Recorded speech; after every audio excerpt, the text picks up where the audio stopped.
నిన్న మొన్న ఒకటి జూబ్లీహిల్స్లో రిలీజిండు తీటనోరు వేసుకొని జూబ్లీహిల్స్ ఉప ఎన్నికల రెఫరెండం రేవంత్ రెడ్డి సంగతి తేలుస్తామని మొత్తం జూబ్లీహిల్స్లో అంతా చెత్త అంతా రేవంత్ రెడ్డి తెచ్చిపోసిండు అని చెప్పిండు. ఇల్లు తిరిగిండు, అందరు కడుపులో తలకాయ పెట్టిన కాళ్ళకు దండం పెట్టారు. ఇక ఆయన మూతబరి మాటలు చూసిరు. వీని తీట అనగాలంటే వీని బండకేసి కొట్టాలని గెలిపించుడే కాదు 25,000 మెజారిటీ ఇచ్చి బండకేసి కొట్టి బొంద పెట్టారు జూబ్లీహిల్స్లో. మరి రెఫరెండం అన్నాడు సిగ్గు లేకుంటే ఒక నెలనని ఇంట్లో వండుకోవాలి కదా, మళ్ళీ లేచి మళ్ళీ రోడ్ల మీద తిరుగుతూనే ఉన్నాడు, మళ్ళీ అబద్ధాలు చెప్తూనే ఉన్నాడు. మళ్ళీ ఈసారి సర్పంచ్ ఎన్నికలలో ఎట్లా కొడతారో అయ్యా మీ ఇష్టమే. మా అక్కలు సలాకి కాల్చి వాత పెడతారో లేకపోతే మా పిల్లలు కోదండం వేసి కొడతారో నాకు తెలియదు, కానీ వాళ్ళని సలాకి కాల్చి వాత పెట్టుర్రి.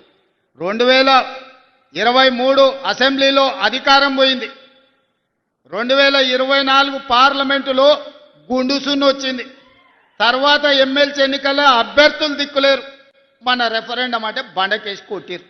4 సార్లు ప్రజలు వంగబెట్టి ఈపు మీద బుద్ధి చెప్తే కూడా బుద్ధి రాలేదు. నిన్నగాక మన శ్రీహరి అన్న కూడా మంచిగా చెప్పిండు, నీ అతి మాటలు నిన్ను చూసినోడు ఎవ్వడు నీకు ఓటేయర్రా స్వామి, నీ బుద్ధి మార్చుకో అని. వాళ్ళ బుద్ధి మారినా మారకపోయినా మన అందరం కలిసికట్టుగా ఉండి గ్రామాలను అభివృద్ధి చేసుకుందాం.